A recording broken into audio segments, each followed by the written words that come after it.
My third point. My third point is Islamophobia. There are 1.3 billion Muslims in this world. There are millions of Muslims living in other countries, European countries, and the US as minorities. Islamophobia since 9/11 has grown at a pace where it is alarming. Human communities live together. There should be understanding amongst them.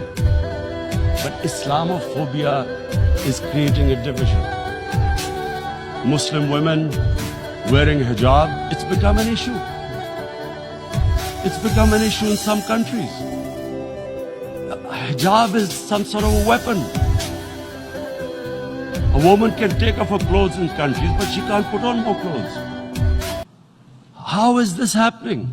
Because of Islamophobia. And how did this Islamophobia start? After 9/11. And why did it start?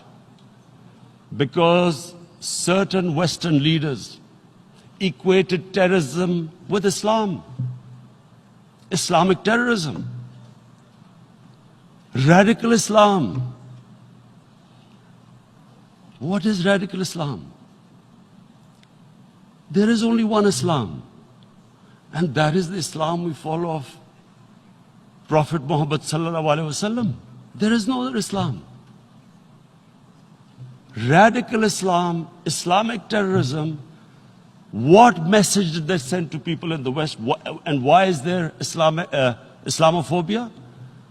How is a person in New York, in the Midwest, in the US, in European capital, how is he going to distinguish between who is a moderate Muslim and who's a radical Muslim?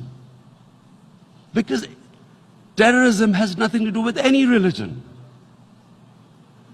This Islamic terrorism, Islamic radicalism, and sadly used by leaders, this has been the main reason for this Islamophobia. And it has caused pain amongst Muslims. We in Muslim countries watch this Islamophobia traveling abroad, and it's getting worse. And may I just say, Mr. President, that in European countries, it is marginalizing Muslim communities. And we all know that marginalization leads to radicalization. Some of the people who ended up as militants in Syria and other places were from marginalized Muslim communities. And my point here is that we must address this issue. I'm sad to say that we Muslim leaders have not addressed this issue either. After 9/11, when this thing came about war against radical Islam, rather than Muslim leaders trying to explain to the West that there is no such thing as radical Islam, in all human communities, they are radicals. They are liberals and rest are moderate. All human communities, Christians, Jews, everyone has it. But Islam is not radical, neither Judaism, neither Christianity, neither Hinduism. No religion preaches radicalism. The basis of all religion is compassion and justice, which differentiates us from the animal kingdom. But unfortunately, the Muslim leadership was so scared of being called radical Islam that all of them became moderates. In Pakistan, we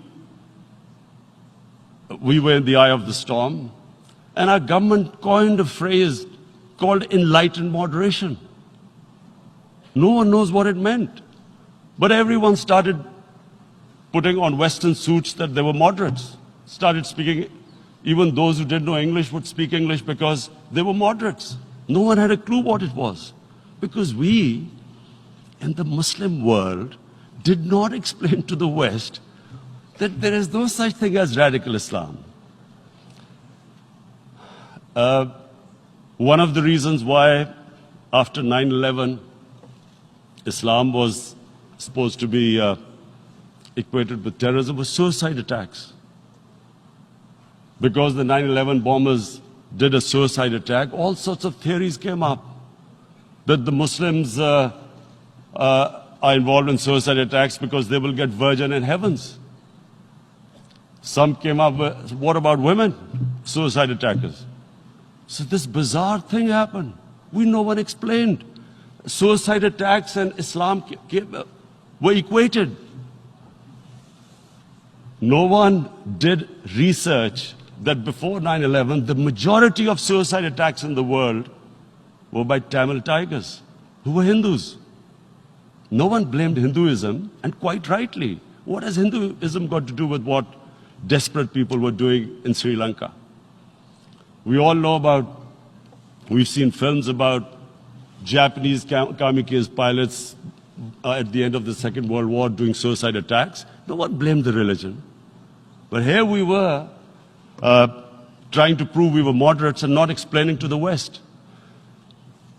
But the most important thing I wanted to say here today, in explaining this Islamophobia, Mr. President, and I feel it's very important because I've spent, because of I played professional sport in England, I spent a lot of time there. So I know how the Western mind works and how West views religion. So where the misunderstanding about Islam came. And one of the reasons it caused Islamophobia. That was, in 1989, this book was published, maligning, insulting, ridiculing our Prophet Muhammad sallallahu alaihi wasallam. And there was a reaction in the Muslim world. The West couldn't understand what was the problem. Because in the West, because I have spent so much time in the West, religion is perceived completely differently. They don't look upon religion like we do. And so, Islam was supposed to be an intolerant religion. It was against freedom of expression. And Islam took a real beating 30 years ago. I still remember it became a watershed. And every 2 or 3 years, someone would malign our Prophet, peace be upon him. There would be a reaction by the Muslims. And again, it was Islam, an intolerant religion. Again, this time,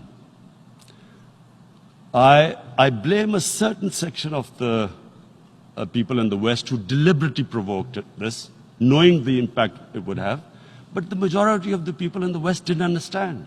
This is where, again, Muslim leadership let the Muslims down. We should have explained to them what our Prophet, peace be upon him, means to us. So in 1 minute, I'll try and explain what he means to us. Our Prophet was the witness to the divine book, the Holy Quran. The Holy Quran is the book of guidance for Muslims, and the Prophet's life was living the Quran. He was an example of what the Quran guided us to be. So he is the ideal we all try to get to. The Prophet created the state of Medina, the first state in Islam.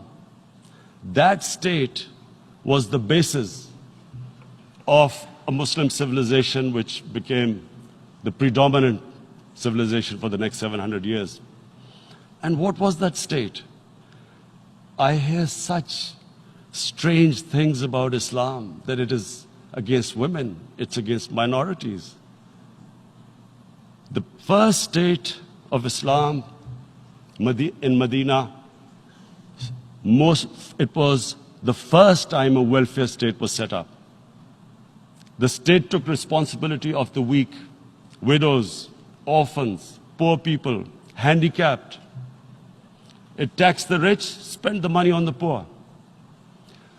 The state announced that all human beings are children of Adam, hence equal, whatever the color of their skin. The state announced, the Prophet announced that, and slavery, the whole system depended on slavery as it did for many years in the Western societies.